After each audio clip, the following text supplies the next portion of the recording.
베트남 호치민시티에 왔습니다.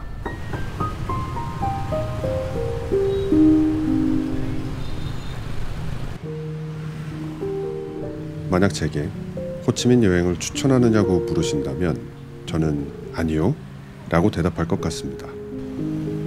개인적으로 동남아에 가신다면 태국을 더 추천하고 싶고, 만약 그래도 베트남에 한번 가보고 싶다면 호치민이 아니라 하노이나 사파를 추천하고 싶어요. 한국에서는 보기 힘든 풍경을 보고 싶은 분들에게는 말이죠. 지금 보시는 화면은 호치민의 로컬 풍경입니다. 한국과는 조금 다른 풍경이기는 하죠. 하지만 저처럼 로컬을 좋아하지 않는다면 추천할 만한 공간은 아닌 것 같아요. 참고로 저는 태국의 로컬 풍경을 훨씬 더 좋아합니다. 아니 그럼 넌 대체 왜 온 거냐? 라고 물으신다면 그 이유는 바로 제 친구가 이곳에 살고 있거든요. 얘입니다. 세계여행을 떠나기 전 한국에서 지낼 때 제게는 정기적으로 보는 사람이 딱 2명 있었는데 그중 한 명입니다. 지금으로부터 6년 전, 이 친구는 마치 점심 메뉴를 정하듯 툭 하고 이렇게 말했습니다. 나 이제 베트남 가서 일해.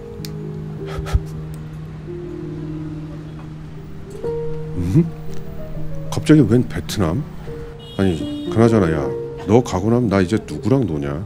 라는 말은 성숙한 우정관을 실천에 옮겨야만 하는 이제 곧 40대가 될 인간에게는 어울리지 않는 말이었기에 저는 그 모든 당혹감과 서운함 그리고 끝모를 아쉬움을 억지로 삼켜야만 했습니다. 이 친구가 베트남으로 이민을 간다고 했을 때 저는 분명하게 상반된 감정을 느꼈습니다.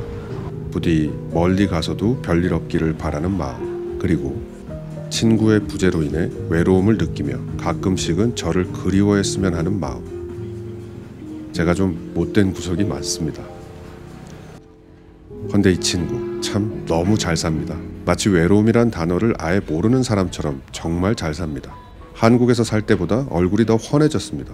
심지어 이때 기준으로 얼마 전엔 결혼도 했습니다. 배신자죠. 이건 뭐 농담이 아닙니다. 농담이 아니에요. 저도 참 웃긴 게 이 친구가 결혼한다는 얘기를 듣고 정말 배신감 같은 게 느껴지더라고요. 참한 외모에 서글서글한 성격을 가진 아내를 보고는 괜히 셈이 나기까지 했습니다.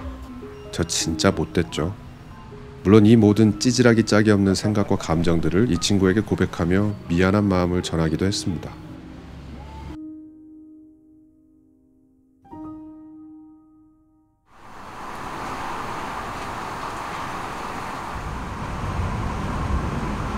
한 달을 지냈습니다.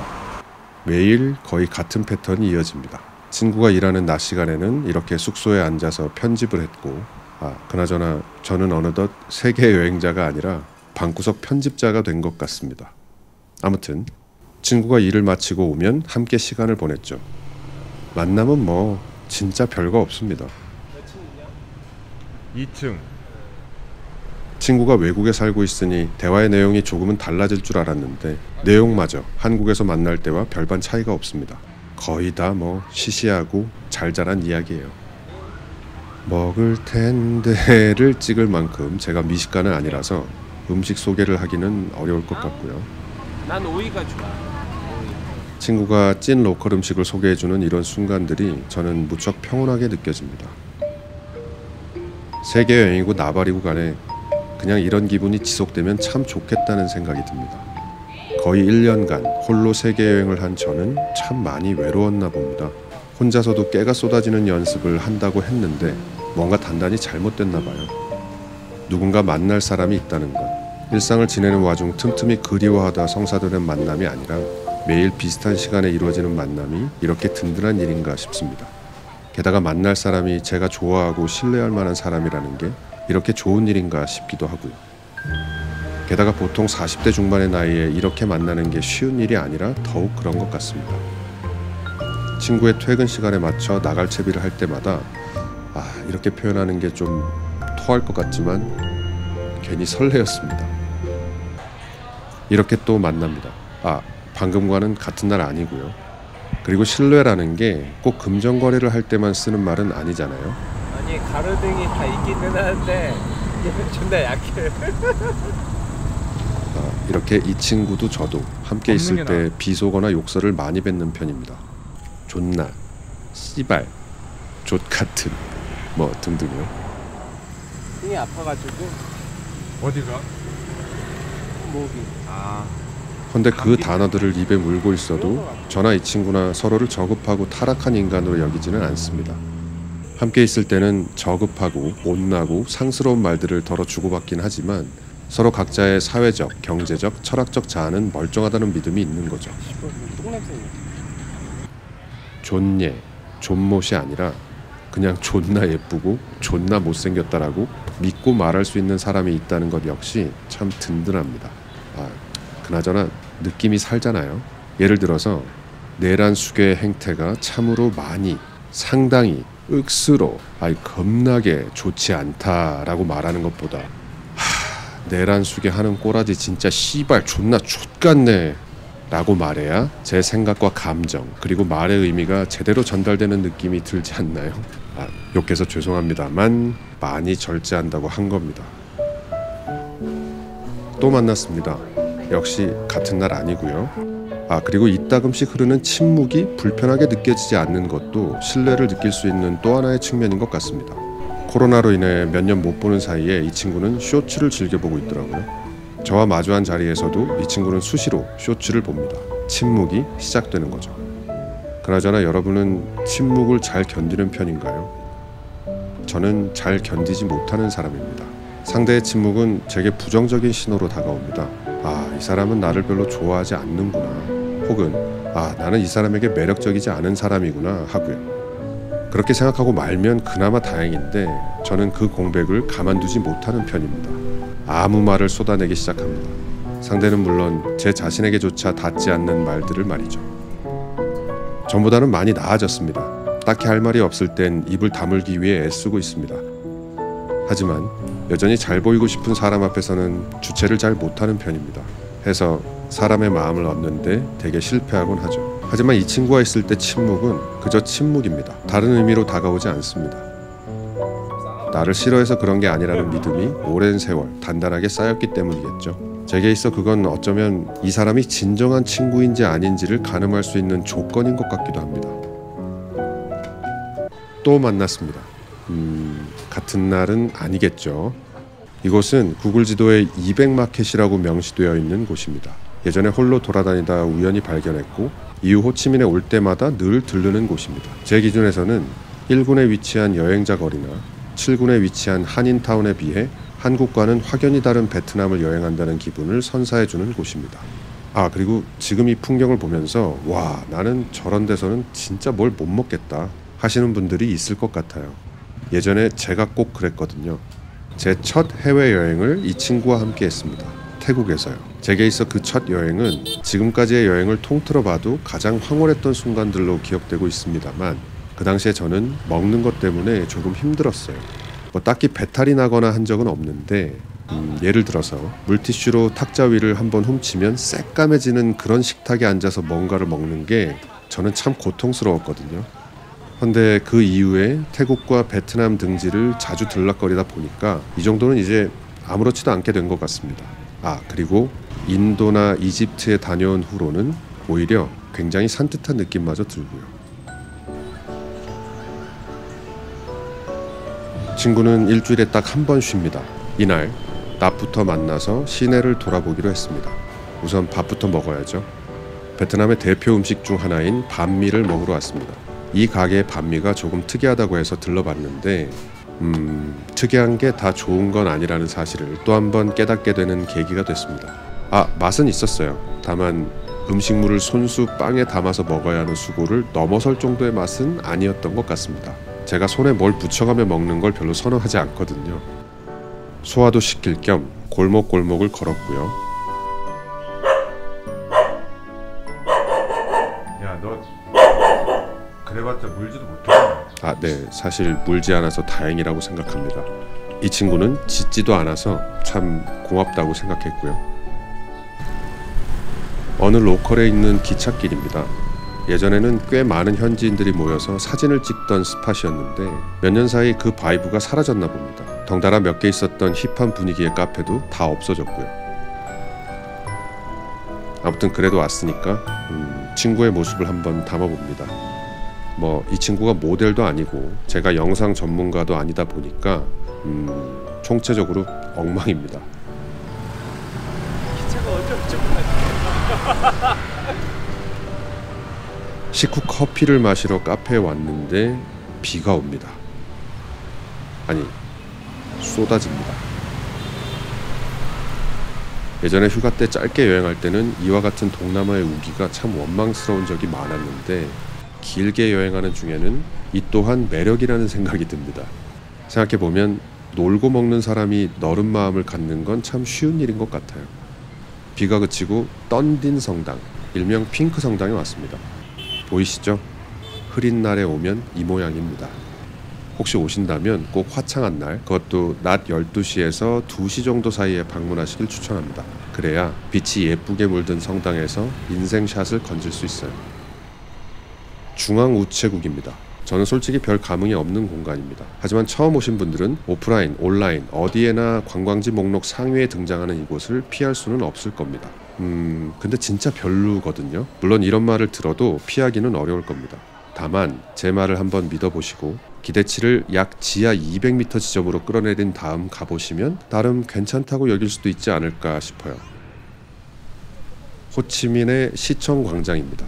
이곳 풍경을 찍고 싶었는데 또 비가 옵니다. 바보처럼 카메라 레인커버를 안 들고 나왔습니다. 이곳에는 카페 아파트라는 곳이 볼만하고 호치민의 랜드마크인 비텍스코 타워의 전망대도 올라갈만 하지만 가장 으뜸은 베트남 국가대표의 축구 경기가 있는 날 이곳을 가득 메운 현지인들의 모습을 보는 겁니다. 장관입니다. 근데 카페랑 레스토랑인지 안 한대. 또 다른 쉬는 날입니다. 일단 아점을 먹고요. 참고로 여기 맛없습니다, 여러분. 가지 마세요. 장난이고요. 혹시 푸미흥 한인타운에 오시거든 꼭 한번 들러 기본 쌀국수를 드셔보세요. 아마 후회하진 않을 겁니다. 아무튼 이날은 베트남의 로컬 풍경을 카메라에 담을 계획이었습니다. 이건 물론 설정샷이고요. 이곳은 특이하게 사찰 옆에 위치한 음식점 내지는 카페인데 역시 예전에 혼자 다니다 찾게 된 곳입니다. 제가 로컬을 좋아하는 데에는 많은 이유가 있습니다만 그중 하나가 제 시선이 외부가 아닌 주로 내부를 향하는 점 때문인 것 같습니다. 관광객의 눈을 의식할 일도 없고 눈앞의 풍경을 허겁지겁 담아야 하는 강박도 없으니 자연스레 제 자신에게 집중하게 되는 것 같아요. 또한 로컬에서는 동행자인 친구와 대화하는 시간도 늘어납니다. 어느 골목에 왔습니다. 아주 예전에 혼자 지나가다 들른 곳인데 카메라에 제대로 담고 싶은 마음에 친구와 다시 찾았습니다. 여기서 현지 아이들을 만났어요. 혹시 내가 너희들을 카메라에 담아도 될까? 라고 물어보기도 전에 먼저 요청합니다. 참으로 포토제닉한 아이들이죠. 이 아기한테는 직접 허락을 받지는 못했고 여기 형제인지 이웃인지 모를 친구들에게 손짓 발짓으로 허락을 구했습니다. 그나저나 이렇게 바닥에 앉아 놀아본 지가 언제인지 모르겠습니다. 제가 깔끔을 떠는 스타일이라 어디에나 털썩털썩 잘 앉는 여행자들을 보면 그렇게 부러울 수가 없어요. 저도 길바닥에 앉는 것 자체는 감수할 수 있습니다. 어차피 옷을 빨면 되잖아요. 헌데 바닥에 닿은 옷까지는 결국 제 손에도 닿게 될 테고 그렇게 지저분해진 손으로 카메라를 만지고 핸드폰을 만지고 나중에는 간식까지 먹는 게 저는 참 힘들더라고요. 해서 보통 물티슈를 챙겨 다니기도 하는데 그게 또 생각보다 엄청 번거로워요. 그래서 그냥 앉는 걸 포기하는 경우가 다반사입니다. 진짜 까탈스럽죠. 배를 타고 들어갈 수 있는 어떤 로컬 지역에 갈 참입니다. 괜찮은 풍경을 찍을 수 있을 거란 기대를 가지고 말이죠. 이 개는 참 온순한 편인데 보통 베트남의 로컬 거리에서 이 정도 크기의 개를 마주치면 조심하셔야 됩니다. 대부분 맹렬하게 짖고요. 가끔은 물리는 경우도 있다고 합니다. 아무튼 배를 탔습니다. 흐리더니 금세 해가 들었습니다. 자, 그럼 풍경을 한번 담아볼까 싶은 찰나에 참 또 비가 올 것 같습니다. 베트남에 자주 오다 보니까 대충 느낌이 옵니다. 이제 곧 비가 쏟아지겠구나 하고요. 허허벌판이라 비 피할 곳도 마땅치 않아서 좀 걱정하고 있었는데 그러다가 구세주를 만났습니다. 아니 어떻게 이런 곳에 포장마차가 있을까 참 신기했어요. 그나저나 이들은 모녀지간일까요? 아니면 자매지간일까요? 아무튼 굉장히 맛있게 베트남의 간식을 먹었고요.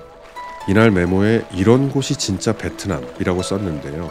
편집을 하면서 문득 이런 생각이 들었습니다. 만약 진짜 한국이라고 한다면 어디를 말해야 하는 걸까? 만약 어떤 외국인이 경주 보문단지나 안동 하회마을에 가서 이런 곳이 진짜 한국이라고 말한다면 그게 과연 합당한가 하는 생각이 들었어요. 그럼 한국의 다른 도시들은 가짜 한국인가? 아니면 진짜와 가짜의 어떤 중간 정도의 한국인가? 그 정도의 등급을 매길 수 있는 건가? 저 참 쓸데없는 생각을 많이 하죠. 그런데 제가 처음부터 그랬던 건 아닙니다. 저도 당연하게 존재하는 듯 보이는 일상의 많은 것들을 세세하게 들추어 보는 사람들에게 야, 그런 게 뭐가 그렇게 중요하니? 그냥 사는 거지 라고 말하곤 했습니다. 해서 여전히 그렇게 핀잔을 주는 사람들의 마음을 저는 이해할 수 있어요. 게다가 저는 사실 그 태도가 부럽습니다. 그렇게 살 수 있다는 것도 일종의 복이라고 생각하거든요. 제 일상의 여러 영역에 조금씩 균열이 생기고 어떤 영역은 무너져 내리기 시작하면서 그 쓸데없는 생각도 함께 시작된 것 같아요.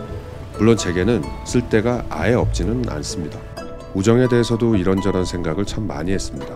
꽤 많이 관계에 실패했거든요. 생각해보면 제가 맺는 관계는 늘 위태로웠습니다. 대부분은 저 혼자 벌이는 사투였어요. 혼자 서운하고 억울하고 미워하다가 에이, 나도 마음을 주지 않아야겠다 결심한 다음에 또 후회하고 또 이해해보려는 과정이 무한 반복됐어요. 남들은 다 잘 지내는 것 같은데 왜 나만 함께 한다는 게 이토록 어려운 건가 싶었어요. 무수히 많은 오답들을 정리해 분석해보니 상대와 나에 대해 많이 생각해보지 않은 탓인 것 같았습니다. 남들이 말하는 진짜 우정이라는 것들에 혹해 그저 제 자신을 그에 끼워 맞추는데 정신이 팔려 있었어요. 당신도 충분히 매력적인 사람이라는 전제 위에 쓰여진 그 많은 문장들은 저라는 사람에게 복사해서 붙여넣을 수는 없는 말들이었습니다. 그때부터 지금까지 저는 늘 그 지점을 떠올립니다. 나는 충분히 매력적인 사람이 아니구나 하는 전제 위에 저만의 문장들을 다시 쓰고 있는 중인 거죠. 내가 매력이 없다는 걸 인정하기까지 저는 꽤 오랜 시간이 걸리기는 했습니다. 하지만 그냥 매력 없는 건 매력이 없는 거죠. 그래서일까요? 저는 늘 헤어질 준비를 합니다. 제 곁에 있는 몇 안 되는 사람들조차 언제든 곁을 떠날 수 있다고 생각합니다. 그 순간을 떠올리면 여전히 두렵지만 그래도 제 자신을 돌아보면서 충분히 그럴 수 있는 일이라고 적을 수 있게 되었습니다. 그래서 사람들에게 더욱더 솔직해질 수 있는 것 같습니다. 솔직함을 가장해 무례를 범하는 건 아닌지 늘 예민하게 살피면서 지금 이 시간을 함께 보내고 있는 사람은 진짜 솔직한 나라는 걸 상대에게 보여주려고 합니다. 그래서 이 친구에게 고맙다고 말했습니다. 한 달간 시간을 내줘서 정말 고맙다고. 과연 나라면 그렇게 할 수 있었을까 싶다고. 알다시피 나는 참 까탈스럽고 예민하고 상대방의 마음을 쉽게 얻을 만큼 매력적이지 않은 사람인데도 이런 내게 곁을 내어주는 걸 보면 너는 참 괜찮은 인간이다 라고 말입니다. 고맙다 친구야. 오늘도 끝까지 함께 해주셔서 진심으로 고맙습니다.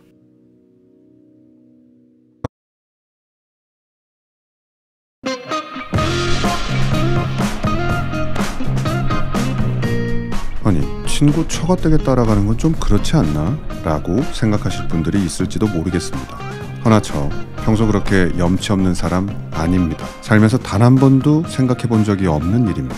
만약 한국이었다면, 물론 이 친구가 한국에서 그런 제안을 하지도 않았겠지만 만에 하나 했다고 해도 저는 절대로 가지 않았을 겁니다. 베트남에 온 지 일주일 정도 되었을 때 이 친구는 제게 이렇게 말했습니다. 야, 나 한 3일 정도 처가댁 다녀와야 돼. 약식으로 결혼식 피로연을 한다고 하면서요. 처음 그 말을 듣고 저는 당연히 한 3일 정도 혼자 지내야겠구나 라고 생각했죠. 근데 같이 가자는 겁니다. 응? 야, 내가 네 처가댁을 어떻게 가? 아니 잠깐만, 아닌가? 그냥 신랑 친구 자격으로 함을 팔러 간다고 생각하면 되지 않을까? 아니요 이거 정말 말이 안 돼요. 처가댁 식구들 중에는 이렇게 생각하는 분들이 계실지도 모르잖아요.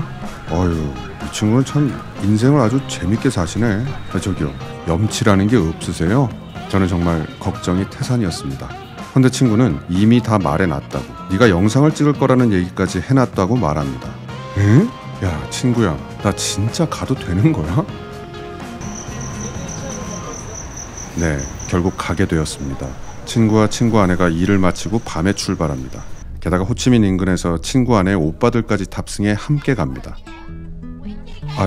안녕하세요. 신짜오. 이게 대체 무슨 일일까요? 휴게소에 들렀습니다. 참고로 제 친구는 남의 눈치를 잘 보지 않는 인간입니다. 사람들 앞에서 염치 없이 지멋대로 행동한다는 게 아니라 남이 자신을 어떻게 생각할지에 대해 별로 개의치 않는 성격이라는 얘기입니다. 근데 이 친구, 자기가 그러니까 남들도 다 그런 줄 압니다. 친구야, 다 너 같지가 않아. 응? 친구야, 나 지금 뻘쭘해 죽겠다고. 제발 나 혼자 두고 행동하지 말라고. 그나저나 베트남의 대형 휴게소는 스케일이 참 어마어마하네요. 괜히 친구 안의 가족들 앞에서 오바해서 감탄해 봅니다. 잘 보여야죠. 도착했습니다. 이왕 왔으니까 후다닥 어르신들께 인사를 드리고 도착 직후의 모습을 카메라에 담아봅니다. 근데 이게 참 난감합니다. 만약 한국이었다면 어르신들께 인사를 드리면서 양해를 구하는 말씀을 전할 수 있잖아요. 이미 제가 촬영할 걸 다 알고 계시기는 하지만 그래도 말씀을 드리고 나면 이 무안함이 조금 덜할 것 같은데 여기서는 오직 눈빛으로 그 말을 대신해야 하다 보니 이거 참 난감합니다. 쟤는 오자마자 뭐 하는 거예요? 라고 생각하면 어쩌지? 혼자서 마음을 졸입니다. 게다가 지금은 새벽 3시입니다. 그 말인즉슨 도착하자마자 곧바로 자야 한다는 건데 그것도 참 민망한 상황이죠. 오자마자 인사드리고 촬영을 한 다음에 화장실에 가서 씻고 곧바로 잠을 자야 한다는 얘기니까요. 그래도 친구의 장인 장모께서 무려 새벽 3시에 이곳에 도착한 저희들을 배려해 음식을 준비하십니다. 응? 아니, 친구야, 지금 식사를 준비하시는 게 맞지? 저는 상상조차 해보지 않은 상황입니다. 그러니까 그렇지. 그러니까 음식 뭐 이런 거 너무 좋고 정성 너무 좋지만 지금은 새벽 3시. 심지어 커피도 준비하고 있어. 새벽 3시에. 진짜 커피 지금. 못하대요. 이틀만 못하대. 자기만 해봐도 날라차기. 걱정하지 마세요. 진짜 날라차기를 하는 건 아니고요. 그러니까 안 잘 생각하고 오시는 거예요? 근데 자. 네, 친구 말대로 다들 주무셨어요. 이렇게 밥을 먹고 커피를 마신 다음 정말 이제 5분도 안 돼서 소등이 이루어지고 다들 잠자리에 들었습니다. 아니, 이렇게 빨리 주무신다고? 만약 올림픽에 빨리 잠들기 종목이 생긴다면 베트남의 효자 종목이 되지 않을까 싶었습니다. 오해하지 마세요. 저희 그렇게 예의 범절을 모르는 놈들은 아닙니다. 베트남에서 담배는 그저 기호식품입니다. 아까 도착하자마자 집에서 한참 떨어진 곳에 가서 담배를 태우고 있었는데 친구 장모님께서 들어와서 피라고 하시더라고요. 재떨이까지 손수 준비해주면서 말이죠. 그래도 도저히 안에서 피울 수는 없어서 이렇게 문 앞에서 피우고 있는 겁니다. 오전 8시입니다. 물론 일어나고 싶어서 일어난 건 아니고요. 갑자기 뭔가 굉장히 부산한 느낌이 제 온몸을 흔들어 깨웠습니다. 응? 뭐라고? 아니 가는데 잠깐. 아니 여러분, 보통 안 가? 라는 말은 그 전에 최소한 한 번은 어딜 가자고 말을 했어야 할 수 있는 말이잖아요. 그렇게 말했는데 제가 갈 생각이 없어 보일 때 비로소 안 가! 라고 말할 수 있는 거잖아요. 하지만 단언컨대 친구는 제게 그런 말을 한 적이 없습니다. 아니 이 시간에 아침도 안 먹고 어디를 간다는 거지? 나중에 친구에게 물어보니까 자신도 그냥 가자고 해서 가는 거라고 답했습니다. 그리고 원래 이렇게 처가댁 사람들은 갑자기 움직이는 경우가 많다고 합니다. 에이 설마 라고 생각했는데 이후 영상에도 나오겠지만 정말 그랬습니다. 로컬 카페입니다. 다시 말씀드리지만 지금 시각은 오전 8시, 아침을 먹기 전입니다. 베트남은 진정 카페의 나라인 것 같습니다. 에이 한국이 인구수당 카페가 가장 많은 나라인데 무슨 소리냐 라고 하실 분들이 있을 줄로 압니다.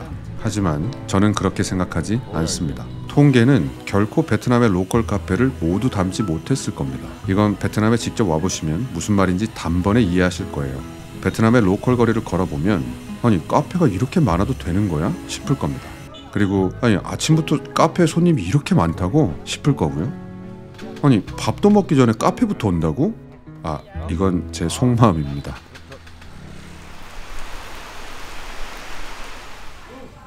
처가댁으로 돌아왔습니다. 비가 갠 직후의 숲의 풍경은 그 숲을 이루는 모든 부분이 선명해져서 보기에도 걷기에도 참 좋은 것 같아요. 언젠가 영상에 향기를 담을 수 있는 세상이 올까요? 그걸 원치 않는 분들도 많겠죠? 아무튼 이 순간 제가 음미한 이곳의 향기를 전달하지 못하는 게 무척 아쉽습니다. 이제 밥을 먹을 시간인가 봅니다. 그리고 햇볕이 듭니다. 이분은 친구의 장인어른입니다. 저도 저렇게 누워있고 싶은데 실제로 장인어른께서 몇 번이나 제게 누워서 좀 자라고 권유를 해주시기도 하셨어요. 하지만 제가 어떻게 그럴 수 있겠어요. 근데 이 왼쪽에 있는 분은 잘 주무시더라고요. 이분은 저희를 이곳까지 데려다준 운전기사입니다. 친족이 아니고요. 친구가 돈을 지불하고 부른 운전기사입니다. 근데 이분은 저희가 떠나는 날까지 이곳에서 모든 걸 함께 했습니다. 이분의 그 놀라운 침투력을 보며 여러 번 웃음이 났습니다. 저와 친구는 저분이야말로 나는 물론이고 사위인 너보다도 더 이 집 식구인 것 같다고 그렇게 말하면서 말입니다. 그의 모든 행동은 정말 무척 자연스러웠습니다. 그리고 이 새끼도 잡니다. 야 친구야, 네가 지금 이렇게 자면 어떡하니? 라고 말해봐야 무슨 소용이 있겠습니까? 아유 그래, 사위 노릇하느라 참 힘들겠지. 참 안쓰럽기도 합니다. 이제 본격적으로 술판이 벌어집니다. 여기 아기를 안고 계신 분은 친구 아내의 작은아버지입니다. 이 장면, 작은아버님께서 자신의 현종질, 그러니까 자신의 조카의 손자에게 담배를 물리는 장면을 보고 저는 웃음이 터졌습니다. 요즘 시대에 한국에서 이러면 뭐 난리 나겠죠. 우선 7촌 정도의 친족이 모이는 경우 자체가 거의 없을 테고요. 아무튼 이 작은아버님, 죄송하지만 빌런이십니다. 정말 이렇게 표현하는 게 좀 그렇지만 팩트입니다. 작은아버님께서 계속해서 제게 술을 권하십니다. 술을 안 드셨을 때 작은아버님은 참 순한 분이셨는데 술만 드시면 폭군으로 변하셨습니다. 카메라에 담지 못한 장면이 한가득입니다. 제게 이러실 정도면 제 친구에게는 어떻게 하셨는지 짐작이 되시죠? 네, 작은아버님께서 또 뭔가 마음에 안 드시는 모양입니다. 제가 아는 한 이 친구는 이런 상황에 지금처럼 이렇게 얌전히 있을 놈이 아니거든요. 하지만 사위는, 특히 가부장제가 공고한 사회일수록 별 힘이 없습니다. 먹이사슬의 거의 최하위라고 봐야죠. 저기 작은아버님, 언제까지 이러실 건지 알려주시면 안 되나요? 라고 말하고 싶었지만 당연히 그렇게 말할 수 없죠. 제가 베트남어를 할 줄 안다고 해도 말입니다. 잠시 피신 나온 사위. 네, 이렇게라도 나와야 숨을 돌릴 수 있었습니다. 어르신들 안 보는 곳에서 친구에게 이렇게 작은아버지의 성대모사를 하면서 저희끼리 미친 듯이 웃는 걸로 스트레스를 풀기도 했습니다. 나도 뭐야? 너야 거의 안 돼. 그럼 또 계속해야 돼. 제가 주변 사람들 성대모사를 좀 칩니다. 아마 제 친구는 여기서 이 아이보다 서열이 낮을 거라고 생각합니다. 이 아이는 친구 아내 오빠의 딸입니다. 너무 귀엽죠? 제게 몇 번 베트남어로 말을 건넨 다음 제가 그 말을 못 알아들으니까 도무지 이해가 되지 않는다는 표정을 짓는 그 모습이 참 귀여웠어요. 나중에는 조금 친해졌다 싶었는지 제 앞에서 막 개다리 춤을 추기도 했고요. 저 나이 때 개다리 춤은 아시아의 국룰인가 싶었습니다. 그러한 모습을 카메라에 담았으면 좋았을 텐데 이 친구 카메라 앞에서는 수줍어합니다. 아쉬웠어요. 미래의 K-팝 스타가 되기는 틀렸습니다. 이분은 친구의 장모님입니다. 장모님께서는 저를 볼 때마다 뭔가를 계속 말씀하셨어요. 제가 장모님의 말씀을 전혀 알아들을 수는 없지만 분명 그 말씀에는 환대의 뜻이 들어있다는 걸 확신할 수 있었어요. 정말 너무 감사했습니다. 이걸 어떻게 표현해야 될지 잘 모르겠습니다. 그래서 그저 웃을 수밖에 없었죠.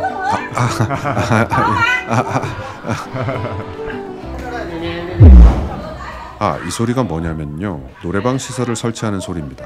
노래방 시설을 설치하기 위해 업체를 부른 모양입니다. 잔칫날이니까 그럴 수 있는 일이라고 생각했습니다. 소리의 세기를 접하기 전까지는 말이죠.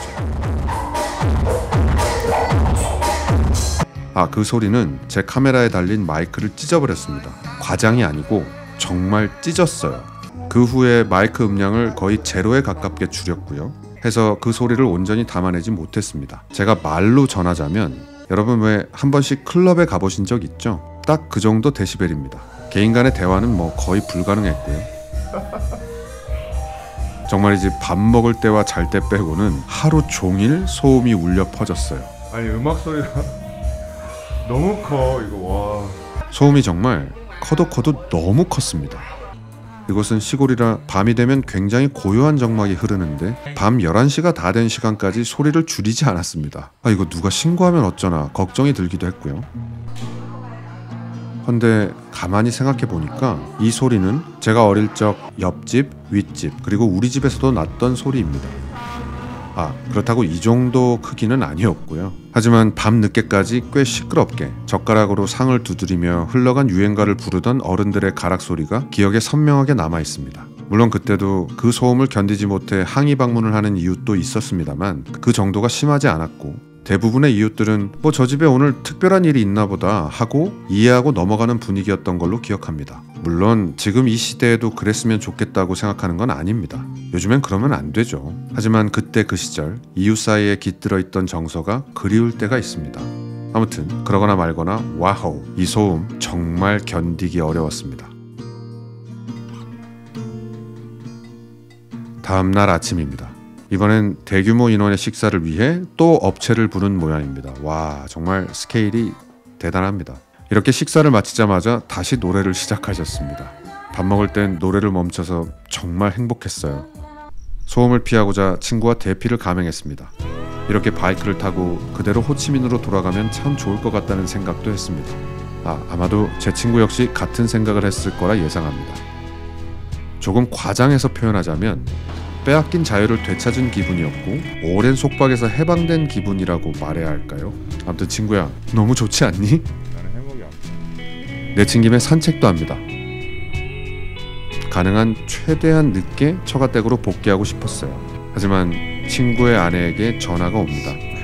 아시죠? 들어가야 될 때가 온 겁니다. 근데 돌아왔더니 다들 짐을 다 챙겨 떠나는 중입니다. 얼른 짐을 싸서 나오랍니다. 에? 아니 이렇게 또 갑자기? 네, 그렇습니다. 나중에 물어보니까 친구 아내 언니 댁에 간다고 합니다. 친구도 전혀 몰랐답니다. 이렇게 언니 댁에 가고 있는데 갑자기 몇몇 분들이 저더러 따라오라고 합니다. 에? 어디를? 아니 지금 아직 언니 댁에 도착하지도 않았는데 라고 말할 새도 없이 따라가게 되었습니다. 뭐 물론 말을 할 수도 없고요. 따라가서 보니까 촬영할 만한 풍경을 소개시켜주고 싶었던 것 같아요. 이 상황이 참 웃기기도 하고 또 고맙기도 했고요. 그런데 와우, 제게는 제법 특별한 풍경이었습니다. 친구 아내의 언니 부부께서 소유한 코코넛 농장인 듯한데 살면서 언제 또 제가 이렇게 현지인 분들과 이런 시간을 가질 수 있을까 싶어서 연신 셔터를 눌렀습니다. 이분은 친구 아내의 동생분인데 코코넛 열매를 좀 치십니다. 마치 어미새처럼 여기 있는 모두에게 쉴 새 없이 코코넛 열매를 쪼개서 나누어 줍니다. 제게는 총 4번을 주셨거든요. 사실 3번째부터는 그만 먹고 싶었는데 거절하면 쪼개질 것 같아서 군말 없이 모두 받아 마셨습니다. 드디어 언니 댁에 왔습니다. 사진을 요청하셨는데 이 카메라는 사진 기능이 없다는 말씀을 드리지 않았습니다. 와, 이렇게 큰 돼지를 내가 본 적이 있었나?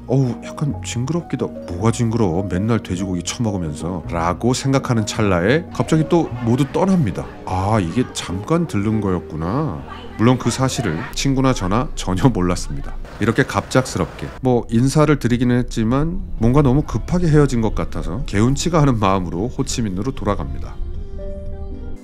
그리고 처가댁을 떠나기 전에 장인 장모 2분께서 제가 가족 사진을 찍어주길 원하셨습니다. 여러분께는 여러 차례 말씀드렸다시피 제 카메라에는 사진 기능이 없습니다. 하지만 잔뜩 상기된 표정으로 사진을 기대하고 계시는 친구의 장인 장모께 반드시 진실을 말할 필요는 없다는 생각이 들었습니다. 전에 영상에서도 언급한 적이 있지만 누구나 자신이 허용할 수 있는 거짓말의 범위와 한계를 정해놓을 필요가 있다고 생각합니다. 스스로 굴욕적이라고 느끼며 하는 거짓말은 결국 자신에게 해가 되지만 타인을 위해 기꺼이 감내할 수 있는 거짓말은 모두에게 좋은 결과를 내는 경우가 많은 것 같아요. 사진을 찍겠다며 하나 둘 셋 이라고 외치는 지금의 이 거짓말은 제가 기꺼이 그리고 즐겁게 할 수 있는 거짓말입니다. 부디 2분께서 이 영상을 보시고 조금이나마 즐거우셨으면 좋겠습니다. 친구야, 2분의 피드백 좀 부탁해. 오늘도 끝까지 함께 해주셔서 진심으로 고맙습니다.